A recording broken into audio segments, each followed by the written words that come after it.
Hello बच्चों, welcome to your YouTube channel in Aradhya competition classes. तो आज हम शुरू करने वाले हैं हमारे राजस्थान का भूगोल। ठीक है, राजस्थान के भूगोल के अंदर सबसे पहले जो फर्स्ट टॉपिक है उसी को आज हम लेने वाले हैं। ठीक है, तो आज हम शुरू करते हैं हमारा राजस्थान का भूगोल। राजस्थान का भूगोल, और इसके अंदर वैसे आप लोग जानते होंगे कि जो राजस्थान ज्योग्राफी जो होती है वो हर कम्पिटिटिव एग्ज़ाम के अंदर मेनली सारे जो हमारा जो सिलेबस जो होता है वो सब सेम ही होता है। ऐसा कुछ नहीं है कि हर जगह चेंज होगा, सब सेम ही होता है। ठीक है, बस एक दो टॉपिक जो ऊपर नीचे हो जाते हैं, बाकी मेनली जो टॉपिक है वो सब सेम ही होगा। ठीक है, तो जो राजस्थान का भूगोल हम शुरू करते हैं, ये हर कम्पिटिटिव एग्ज़ाम के लिए, स्पेशली किसी के लिए नहीं कहेंगे, बस ये हर कम्पिटिटिव एग्ज़ाम के लिए ये है। ठीक है, तो अब इसके अंदर सबसे पहले हम जो टॉपिक लेने वाले हैं वो है आज राजस्थान की स्थिति। ठीक है, आज जो हम पढ़ने वाले हैं वो है राजस्थान की स्थिति। राजस्थान की स्थिति। ओके, तो टॉपिक को शुरू करने से पहले आप चैनल को सब्सक्राइब कर दीजिए, जिससे आप टाइम टू टाइम आपको अपडेट्स भी मिलती रहेंगी। बेल आइकन को भी प्रेस कर दीजिए, जिससे आपको नोटिफिकेशन तो मिलते ही रहेंगे। ठीक है, तो शुरू करते हैं वीडियो को। देखिए, राजस्थान की स्थिति। अब सबसे पहले हम विश्व के अंदर यदि देखेंगे तो विश्व में राजस्थान की स्थिति, राजस्थान की स्थिति से जो मेनली जो क्वेश्चंस बनते हैं वो 4 टॉपिक से बन रहे हैं। कौन कौन से? सबसे पहले देखेंगे हम विश्व में। ठीक है, विश्व में राजस्थान की स्थिति। तो सबसे पहले एक बार हम टॉपिक वाइज टॉपिक देख लेते हैं कि राजस्थान की स्थिति से रिलेटेड क्या क्या क्वेश्चंस बनते हैं हमारे यहाँ पे। तो देखिए, सबसे पहले देखिए विश्व में राजस्थान की स्थिति। भाई, हम कोई भी चीज़ लेते हैं तो उसको सबसे पहले हम होल अर्थ पे देखेंगे, पूरी पृथ्वी पे देखेंगे। तो पूरी पृथ्वी के लिए सबसे पहले देखिए विश्व। तो विश्व में राजस्थान की स्थिति क्या होगी? सिंपल सा लॉजिक है, और एक चार्ट हम यहाँ पे देखेंगे। उस चार्ट को आपको लर्न कर लेना है, याद कर लेना है। यदि आपका वो क्लियर हो गया तो आपको राजस्थान की स्थिति कहाँ कहाँ पे, चाहे आपसे कहीं की भी पूछ लेगा, ये 3 मेनली आपसे पूछेगा, तो ये 3 में आप आराम से इसका जवाब दे सकते हो। ठीक है, विश्व में राजस्थान की स्थिति। विश्व में राजस्थान की स्थिति। ठीक है, फर्स्ट हमारा क्वेश्चन ये हो गया। सेकंड क्वेश्चन हमसे करेगा जो भारत में राजस्थान की स्थिति। क्या करेगा? भारत में राजस्थान की स्थिति। सबसे पहले विश्व कर लिया, यानी कि हम सबसे बड़ा लेंगे, फिर सबसे छोटा लेंगे, फिर उससे छोटा लेंगे हम भारत में राजस्थान की स्थिति। ठीक है, उसके बाद थर्ड क्वेश्चन जो हमारा बनता है वो बनता है एशिया महाद्वीप में राजस्थान की स्थिति। तो ये तीनों जो क्वेश्चंस हैं एक फ्लो चार्ट के थ्रू हम देखने वाले हैं। देखिए, एशिया महाद्वीप में, एशिया महाद्वीप में राजस्थान की स्थिति। एशिया महाद्वीप में राजस्थान की स्थिति। ठीक है, 3 टॉपिक क्लियर हैं। 3 तो ये मेनली आपसे पूछे ही जाएंगे, यानी कि इनसे रिलेटेड क्वेश्चंस किए जाते हैं। और एक आपसे पूछा जाता है सूर्य के सापेक्ष राजस्थान की स्थिति। सबसे पहले मैंने आपको ये जो स्थिति वाला जो टॉपिक है, इससे बनने वाले जो क्वेश्चंस हैं ये मैंने आपको बताए हैं टॉपिक शुरू करने से पहले, कि इन टॉपिक से मेनली आपसे क्वेश्चन किए जाते हैं। ठीक है, सूर्य के सापेक्ष राजस्थान की स्थिति। सूर्य के सापेक्ष राजस्थान की स्थिति आपसे पूछी जाती है। ठीक है, तो अब देखिए आप लोग, सबसे पहले हम बात करेंगे, इन तीनों टॉपिक्स को क्लियर करते हैं सबसे पहले, देन उसके बाद हम इसको करेंगे, क्योंकि ये तीनों टॉपिक एक दूसरे से रिलेटेड, यहाँ पे हम एक फ्लो चार्ट में इसको देख सकते हैं। तो देखिए, सबसे पहले हम देखेंगे कि पहले आप एक चीज़ समझ लीजिए कि हमारी ये पूरी पृथ्वी है, और ये जो पृथ्वी है इसको एक जो रेखा है वो 2 भागों में विभाजित करती है। एक रेखा जो मध्य से, जो मिडल से निकल रही है, यानी कि एक अक्षांश आप जिसे कहोगे, थोड़ा ढंग से ड्रॉ कर देते हैं। तो देखिए, पूरी पृथ्वी पे एक जो रेखा है जिसे हम कह रहे हैं भूमध्य रेखा। ठीक है, जैसे ये हमारी पूरी पृथ्वी है, सपोज तो ये जो पृथ्वी है इसको एक रेखा है, इसके बीच में से एक रेखा निकल रही है, अक्षांश जिसे हम कहते हैं, ठीक है। कितने का है? 0 डिग्री अक्षांश ये है। और इस अक्षांश को क्या कहा जाता है? इस अक्षांश को कहा जाता है भूमध्य रेखा। क्या कहा जाता है इसको? भूमध्य रेखा। क्लियर है? ठीक है, भूमध्य रेखा। उसके बाद देखिए इसी की जैसी, देखिए कोई भी हम लाइन यदि ड्रॉ करते हैं तो एक तो हम आड़ी खींचते हैं और एक हम लंबवत खींचते हैं। तो जैसे ये आड़ी खींची हुई है उसी तरीके से हमारी पृथ्वी पे क्या हो रहा है? एक लंबवत ओर खींच रही है, जैसे कि क्या है? ये ओर खींच रही है। और ये भी क्या है? 0 डिग्री देशांतर है। ये जो क्या होती है, जो लंबी वाली जो लाइनें होती हैं इनको कहते हैं हम देशांतर। और इस तरीके की जो लाइन होती है, जो हॉरिजॉन्टली जो लाइन होती है, ठीक है, क्षैतिज जो लाइन होती है, इनको कहते हैं हम क्या? अक्षांश। और इनको कहते हैं हम, ऊर्ध्वाधर लाइनों को कहते हैं हम क्या? देशांतर। ठीक है, तो हमारी पृथ्वी पे सिर्फ यही नहीं है, ऐसे बहुत सारे क्या बने हुए हैं? अक्षांश और देशांतर बने हुए हैं। यानी कि हमारी पृथ्वी पे अक्षांश और देशांतरों का क्या बना हुआ है? एक जाल बना हुआ है। तो ये जाल से हम पता लगा सकते हैं किसी भी स्थिति का। और यानी कि हम ये जो सारी स्थिति जो पता करेंगे ये सब ये अक्षांश और देशांतरों की वजह से हम पता करेंगे। ठीक है, तो सबसे पहले देखिए हमने देख लिया कि ये जो क्या है 0 डिग्री जो अक्षांश है, बताया मैंने आपको कि इस तरीके से जो लाइन बनी हुई है ये क्या है? अक्षांश है। और जो लंबी जो लंबवत जो लाइन बन रही है यानी कि 0 डिग्री देशांतर जो बना हुआ है, 0 डिग्री देशांतर, ठीक है, इसको कहते हैं हम ग्रीनविच रेखा। क्या कहते हैं इसको? ग्रीनविच रेखा। देखो ये चीज़ तो आपको याद करनी ही पड़ेगी, इसके लिए कोई लॉजिक नहीं लगता है, तो आपको याद करनी ही पड़ेगी। ठीक है, जो लाइन आड़ी है यानी कि इस तरीके से लेटी हुई जो लाइन है इसको कहेंगे हम अक्षांश। और अक्षांश जो लाइन है 0 डिग्री जो मिडल में जो लाइन है उसको कहते हैं हम भूमध्य रेखा। और जो आड़ी जो लंबी जो लाइन है जिसे हम कह रहे हैं लंबी लाइन, तो 0 डिग्री देशांतर जिसे हम कहते हैं क्या? ग्रीनविच रेखा। क्लियर है इतना? ठीक है, इतना आपको पता होना चाहिए। अब ठीक है, ये सर्कल ना बना के हम कुछ इसी तरीके से कर लेते हैं, तो कुछ ऐसा। ठीक है, मैंने सर्कल नहीं बनाया है, कुछ इस तरीके से मैंने आपको बता दिया। तो इस फ्लो चार्ट के थ्रू हम एक बार इन क्वेश्चंस को देख लेते हैं और ये क्वेश्चंस हम क्लियर कर लेते हैं। तो एक बार हम क्विक रिवीजन इसका लेंगे। देख लीजिए ये क्या है, ये जो फ्लो चार्ट है आपको लर्न करना ही पड़ेगा जिससे आपके जो सारे क्वेश्चंस क्लियर हो जाएंगे। ठीक है, ये क्या है आपका उत्तर, ये चीज़ तो आप जानते हैं दिशा है। तो ये कौन सा है आपका? दक्षिण। ये कौन सा है आपका? पूर्व। हाँ जी, और ये कौन सा है आपका? पश्चिम। क्लियर है? उत्तर, दक्षिण, पूर्व और पश्चिम। ठीक है, सबसे पहले यदि हम इस वाले एरिया की बात करें, यानी कि हमारी पृथ्वी पे 4 दिशाएं बनी हुई हैं, उत्तर, दक्षिण, पूर्व, पश्चिम। ठीक है, ये 4 दिशाएं हमारी बनी हुई हैं। अब ये जो चारों दिशाएं हैं ये भी क्या है? और 4 भागों में बटी हुई हैं। यानी कि यदि हम उत्तर और पूर्व के बीच का पार्ट देखें, क्षेत्र यदि हम देखें, तो इसको क्या कहते हैं हम? उत्तर पूर्व। क्या कहते हैं हम? उत्तर पूर्व। क्लियर है? ठीक है, यदि हम दक्षिण और पूर्व की बात करेंगे, दक्षिण और पूर्व के जो बीच का क्षेत्र है इसको यदि हम देखें तो इसको क्या कहेंगे? दक्षिण पूर्व। क्या कहेंगे हम इसको? दक्षिण पूर्व। क्लियर है?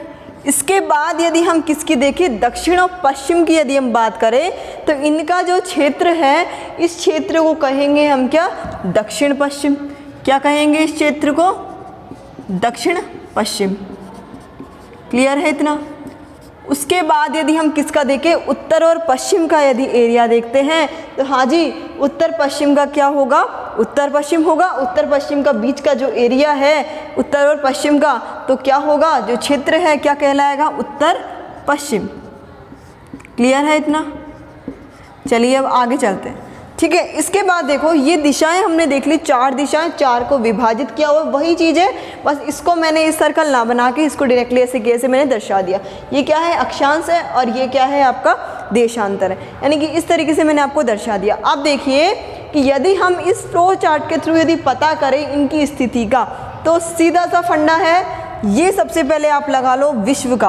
आपको विश्व का देख लेना है, फिर भारत का देख लेना है और एशिया महाद्वीप का आपको देख लेना है। ठीक है, ये आपने दिशाएं बना ली। तो आप नंबर वाइज नंबर आप क्वेश्चन लिखते जाइए, यहाँ से आप स्टार्ट करेंगे। तो देखिए सबसे पहले हम देखेंगे विश्व में राजस्थान की स्थिति। विश्व में राजस्थान की स्थिति,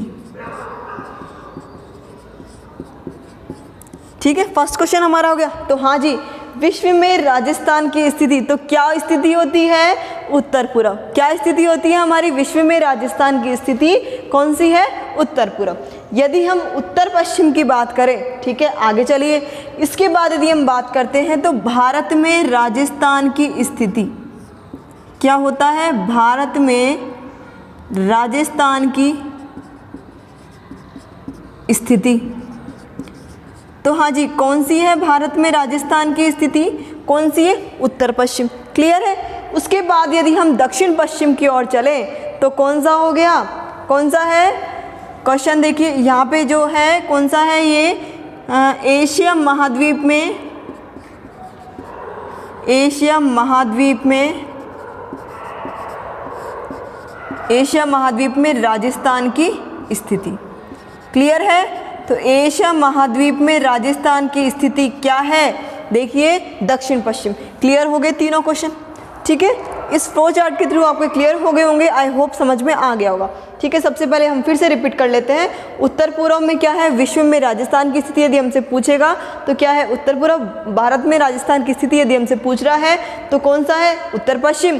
और यदि हमसे क्या पूछ रहा है? एशिया महाद्वीप में राजस्थान की स्थिति, तो कौन सी है? दक्षिण पश्चिम। अब याद रखना, एग्जाम में जो क्वेश्चन आता है, जो एग्जामिनर हमसे जो क्वेश्चन करता है, वो कभी भी वो नहीं पूछता है जो हमको आता है, वो क्वेश्चन करता है जो हम क्या नहीं आता, यानी कि हम जो पढ़ के जाते हैं उसमें से नहीं, मतलब हम जो पढ़ के जाते हैं वो नहीं आता है, लेकिन हम जो पढ़ के जाते हैं उसी में से आता है। अब हम पढ़ के जाते हैं तीनों चीज़ें, और क्वेश्चन क्या किया जाता है? ये वाला। अब कैसे किया जाता है कि निम्न में से कौन सा कथन राजस्थान के संबंध में नहीं है या संदर्भ में नहीं है? तो ये ऑप्शन आपको दे देगा उत्तर पूर्व, उत्तर पश्चिम, दक्षिण पश्चिम और दक्षिण पूर्व। तो कौन सा नहीं है? दक्षिण पूर्व, ठीक है। वही बात है, हम जो पढ़ के जाते हैं उसमें से ही आता है, लेकिन जो पढ़ के जाते हैं वो नहीं आता है, ठीक है। और यदि हम किसकी बात करते हैं, यहाँ पे हमसे कोण भी पूछ ले जाते हैं कि उत्तर पूर्व विश्व में राजस्थान की स्थिति क्या है? उत्तर पूर्व कोण कौन सा बनता है? तो हाँ जी, कोण बनता है ईशान कोण। कौन सा कोण बनता है? ईशान कोण, ठीक है। यदि हम भारत में राजस्थान की स्थिति की बात करें तो कौन सी है? उत्तर पश्चिम। और कोण बनता है वायव्य कोण। कौन सा कोण बनता है? वायव्य कोण। क्लियर है। यदि हम बात करते हैं एशिया महाद्वीप में राजस्थान की स्थिति, तो क्या है? दक्षिण पश्चिम। और कोण कौन सा है? नैऋत्य कोण, ठीक है। कौन सा है? नैऋत्य कोण। क्लियर है। उसके बाद हमसे ये जो दक्षिण पूर्व वाले एरिया की यदि हम कोण की बात करें तो कोण बनता है यहाँ पे आग्नेय कोण। कौन सा कोण बनता है? आग्नेय कोण, ठीक है। मैंने एक क्वेश्चन आपको बता दिया कि ये उत्तर पूर्व दे देगा, ये सारी दिशाएं आपको दे देगा, ठीक है। अब एक क्वेश्चन और किस तरीके से देगा कि निम्न में से कौन सा कथन राजस्थान के संदर्भ में नहीं है, और नहीं है कौन सा? ये सारे कोण आपको दे देगा। और तो कौन सा नहीं है? आग्नेय कोण नहीं है, ठीक है। इसी तरीके से आपसे इसके क्वेश्चन पूछे जाते हैं। क्लियर हो गया होगा बिल्कुल। कोई डाउट हो तो कमेंट बॉक्स तो आप लोगों के लिए है ही, तो उसको यूज कीजिए, ठीक है। तो ये तीनों क्वेश्चन आपके क्लियर हो गए होंगे। यही सारी चीज़ है कि राजस्थान में स्थिति, भारत में राजस्थान की स्थिति, विश्व में राजस्थान की स्थिति, एशिया महाद्वीप में राजस्थान की स्थिति, ठीक है। चलते हैं नेक्स्ट टॉपिक की ओर। तो देखिए सबसे पहले अब ये बात करते हैं हम किसके? सूर्य के सापेक्ष राजस्थान की स्थिति। अब सूर्य के सापेक्ष राजस्थान की स्थिति की यदि हम बात करेंगे तो वो कुछ भी क्वेश्चन कर सकता है। ऐसा नहीं है कि राजस्थान की स्थिति क्या है, ऐसा नहीं पूछेगा वो कभी भी। तो आपसे जो क्वेश्चन करेगा वो देखिए कुछ इस तरीके से। देखिए सपोज अभी तो हम इसको कोई काम नहीं है तो इसको तो हम एक बार रफ कर देते हैं, ठीक है। अभी मेन चीज़ें हम बात करेंगे, ठीक है। अब देखिए आप लोग, ये है हमारा भूमध्य रेखा, ठीक है। ये क्या है? हमारी 23.5 डिग्री उत्तरी अक्षांश आपको पता है उत्तर दक्षिण दो भागों में बांटती है, तो ये वाला पार्ट कौन सा है होता है उत्तरी गोलार्ध, और ये वाला पार्ट कौन सा होता है दक्षिणी गोलार्ध। और ये वाली जो रेखा जो काटती है इसको दो भागों में विभाजित करती है, एक पार्ट होता है पश्चिमी गोलार्ध और एक पार्ट होता है पूर्वी गोलार्ध। ध्यान रखना है आपको, ऊपर वाला पार्ट जो होगा भूमध्य रेखा जो काट रही है कौन सा होगा उत्तरी गोलार्ध, और ये वाला कौन सा होगा दक्षिणी गोलार्ध। क्लियर है। इसके बाद देखिए ये जैसे ये जो अक्षांश बना हुआ है, जैसा मैंने आपको बताया था कि जाल बना हुआ है, लेकिन जो मेन जो हमको जाल यानी कि जो अक्षांश हमको दर्शाए गए हैं तो वो अक्षांशों को हम एक बार देख लेते हैं। जैसे कि कर्क रेखा, मकर रेखा, आर्कटिक वृत्त, अंटार्कटिक वृत्त, ठीक है, उत्तरी ध्रुव और दक्षिणी ध्रुव। तो ये सारी चीज़ें हमको मेन चीज़ें हमको दर्शाई गई है, तो एक बार हम देख लेते हैं। ठीक है, यानी कि जो भूमध्य रेखा जो है वो पृथ्वी को दो भागों में विभाजित करती है, बराबर दो भागों में, 90 डिग्री ऊपर 90 डिग्री नीचे। वैसे देशांतर है 90 डिग्री पूर्व में 90 डिग्री पश्चिम में। ठीक है, इस तरीके से विभाजित ये होता है। तो 23.5 डिग्री उत्तरी अक्षांश एक तो ये है, इसको कहते हैं हम कर्क रेखा। क्या कहते हैं इसको? कर्क रेखा। और यदि हम इसकी बात करें तो ये है क्या है 66.5 डिग्री। ठीक है, क्या है उत्तरी अक्षांश, और इसको हम क्या कहेंगे इसको हम आर्कटिक वृत्त, आर्कटिक वृत्त। और ये क्या है उत्तरी ध्रुव। क्लियर है। और ये क्या है आपका दक्षिणी ध्रुव। क्लियर है। इसके बाद देखिए इसी तरीके से दक्षिण में भी बट रहा है। क्या क्या है 23.5 डिग्री दक्षिण में है दक्षिणी अक्षांश, तो क्या होगा मकर रेखा। ठीक है, मकर रेखा। और इसी तरीके से 66.5 डिग्री दक्षिणी अक्षांश, जिसे क्या कहेंगे हम अंटार्कटिक वृत्त। क्लियर है इतना? चलिए अब इसके बाद देखिए ये क्या है हमारी भूमध्य रेखा है, जो कि मैंने पहले ही लिख दिया है। ठीक है, भूमध्य रेखा। अब ये बात तो कॉमन सेंस वाली बात है कि जो भूमध्य रेखा पे जो सूरज है वो क्या होता है सीधा चमकता है।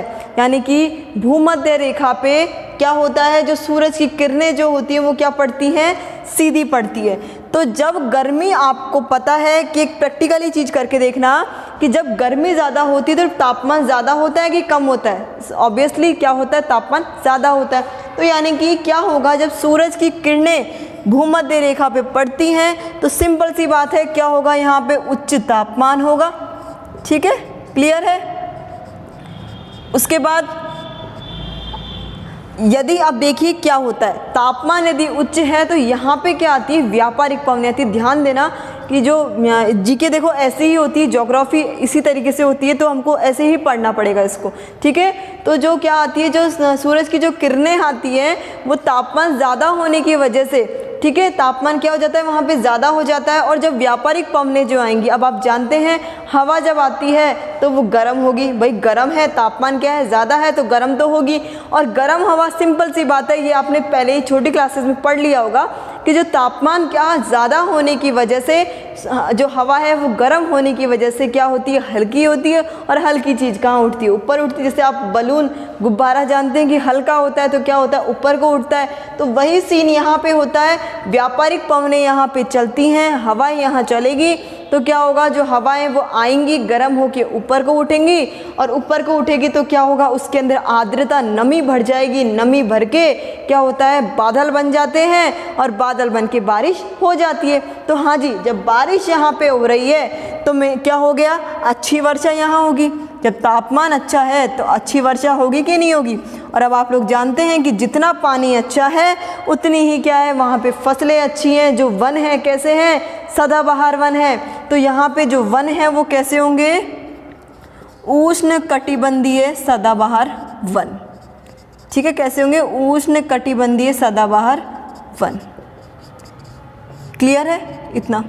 चलिए अब हम टॉपिक पे जाते हैं कि क्वेश्चन हमसे किस तरीके से बनता है। ठीक है। उच्च तापमान कहाँ मिलेगा? भूमध्य रेखा पे, ठीक है। यदि अच्छी वर्षा कहाँ मिलेगी हमको? भूमध्य रेखा पे। सेकंड क्वेश्चन, उष्ण कटिबंधीय सदाबहार वन हमको कहाँ मिलेंगे?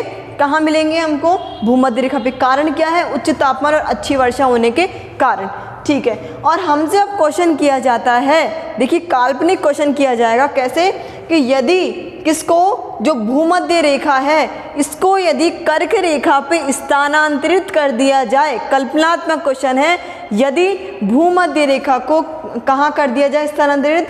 यदि भूमध्य रेखा को कर्क रेखा पे स्थानांतरित कर दिया जाए तो क्या होगा? तो क्या होगा? देखिए सिचुएशन क्या होगी, स्थिति क्या होगी? तो क्या होगी? कल्पनात्मक क्वेश्चन है तो कल्पना भी आप ऐसे ही कर दो, क्या होगा? ये सारी चीज़ यहाँ आ जाएगी, उच्च तापमान हो जाएगा, अच्छी वर्षा हो जाएगी, उष्णकटिबंधीय सदाबहार वन हो जाएंगे। चाहे आप कल्पनात्मक मकर रेखा पे कर लो, चाहे आप कर्क रेखा पे कर लो, चाहे आप आर्कटिक वृत्त पे कर लो, चाहे आप अंटार्कटिक वृत्त पे कर लो, कल्पनात्मक क्वेश्चन तो कल्पनात्मक ही होता है, ठीक है। तो इस तरीके से आपसे एक कल्पनात्मक क्वेश्चन यहाँ पे किया जाता है। उसके बाद नेक्स्ट टॉपिक की यदि आगे की तरफ यदि हम चले तो देखिए क्या कर्क रेखा से यदि आपसे क्वेश्चन किया जाता है तो देखिए वो किस तरीके से हमसे क्वेश्चन किया जाएगा कर्क रेखा पे, ठीक है। कर्क रेखा की यदि हम बात कर रहे हैं तो आप लोग जानते हैं क्या चीज़ कि जो, एक बार इसको रफ कर देते हैं, ठीक है। अब आप लोग जानते हैं ये है हमारा भूमध्य रेखा। देखिए आप लोग जानते हैं कि जो हमारा सूरज है, यानी जो हमारी पृथ्वी है, वो सूरज के चारों तरफ चक्कर लगाती है। तो चारों तरफ यदि वो चक्कर लगाती है तो सपोज जो पृथ्वी है, जो सूरज है, उसकी सिचुएशन यहाँ पे आ जाए, यानी कि कर्क रेखा पे वो आ जाए।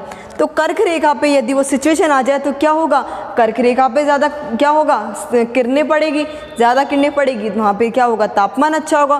तो ऐसा होता है, ये साल में एक बार होता है। मतलब क्या होगा कि जो पृथ्वी है वो क्या करती है? सूरज के चारों तरफ चक्कर लगाती है।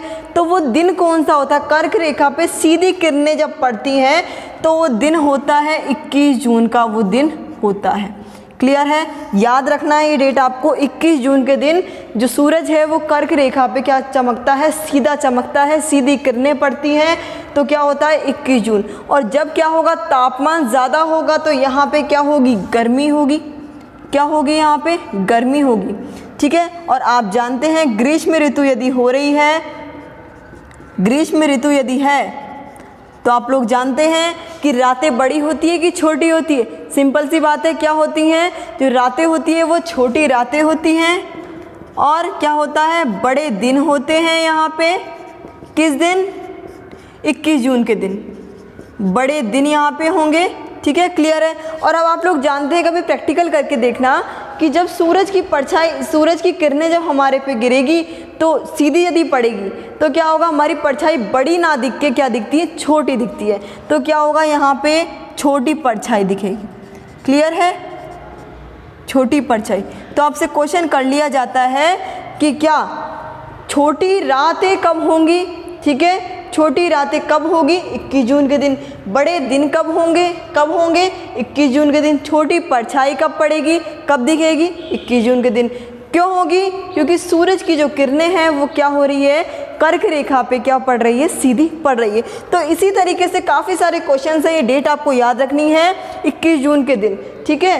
तो इसी तरीके से काफ़ी सारे क्वेश्चन हैं, जैसे अब ये जो सूरज है इसकी दिशा भी पलटेगी। भैया तो पृथ्वी है, पृथ्वी तो घूमती रहती है, हमेशा रोटेट करती रहती है, घूर्णन करती रहती है।